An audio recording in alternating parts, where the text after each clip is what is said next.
Welcome my dear learners. In this case we are going to talk about how to do the virtual lab 2 properly. So in the virtual lab 2 cases, one of the group of my students, they have built up a proper data collection process, and I am going to share this one for your help. Now in this case they have chosen age, gender, education, income, quantity demand, frequency of demand, and price. So if I go one by one, if I double click this one, you will see age is a nominal variable and they categorize between 15 to 20 years, 1, 21 to 32, 31 to 53, 51 to 74 likewise. So this is how they actually created all the other variables like gender, education, income. Quantity demand and price are the scale variable, so they have put the actual value in these both the columns. Now once they have installed and put all the columns and data, and I already shared one of my video where you can do that as well, so you can follow the video. Next one is to go to the descriptive analysis, go to the descriptive statistics, and if you want to see one by one the different type of variables, their information, so you can see in the right hand side that valid, missing, mean, standard deviation, minimum, maximum are given here. Okay, similarly in the statistical cases as well, if you want to plot anything, you can plot by different type of statistical method like basic plot. If you go to do a basic plot, you will see a distributional plot. The distributional plot shows that how many number of quantity demand counts are in the left side and the right side, so you can explain accordingly.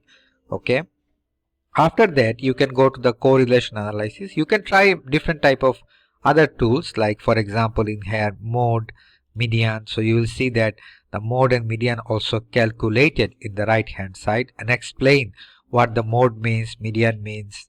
Okay, then one of the other important area is the correlation analysis. So if I put the correlation analysis, and let's assume that I want to check the quantity demand and price relationship. Okay, and I can see that the correlationship is negative correlation, which is acceptable because our price and quantity demand relation is negative, so it's a negative value and it comes with 65% relationship negative. If I want to plot it, scatter plot it, and you will see that the plot shows a negative relationship, downward sloping demand curve. So also you can go to the visual modeling, which you can create a new flex plot. Go to the visual modeling, click the flex plot, and dependent variable in this case you can say quantity demand and independent variable is price. So you will see that the flex plot will create a diagram, downward sloping diagram, and it will show like this. Okay, you can see the diagram points are there.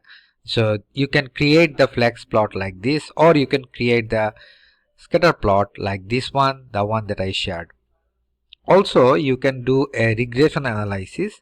So in the regression analysis, let's say I go to the regression, go to the linear regression. Okay, and if I say quantity demand and price, okay, and also income is one of my independent variable, and you can see in the coefficient table here it says that negative 0.622 relationship between price and quantity demand, and also income positive negative 0.037. Usually income and quantity demand should have positive relationship.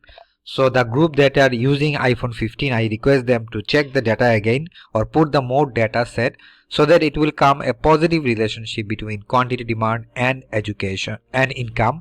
Also quantity demand and education should have positive relationship, but price and quantity demand has a negative relationship, which is accepted, and here it comes also negative relationship. So these two values indicating elasticity. So here we can say price elasticity of demand is negative 0.622. Negative means the relationship between price and quantity demand, and 0.622 is less than 1. So we can say the product that we are taking is the inelastic demand. Similarly here income elasticity we can we can check. Negative value means the relationship between income and quantity demand, which is expecting to be positive, but here it comes negative. But I request them to check the data and put more data sets so that it will come positive. However, the result comes 0.037. This value means the elasticity of income elasticity. Here also it is less than 1. So income elasticity, the product that we are talking about, it is an inelastic product. And this is how we can one by one check and give us the idea about elasticity of different relationship between quantity demand price, quantity demand income, quantity demand education, likewise. And also you can go for a correlation analysis between quantity demand and correlation analysis. You can see that quantity demand and education, quantity demand, for example, quantity demand and education, for example. So the relationship will come like that. You can create a scatter plot. Okay, since the data set are very small and supposed to be positive, so it should be upward sloping, not downward sloping, but the group will check and they put more data, I believe.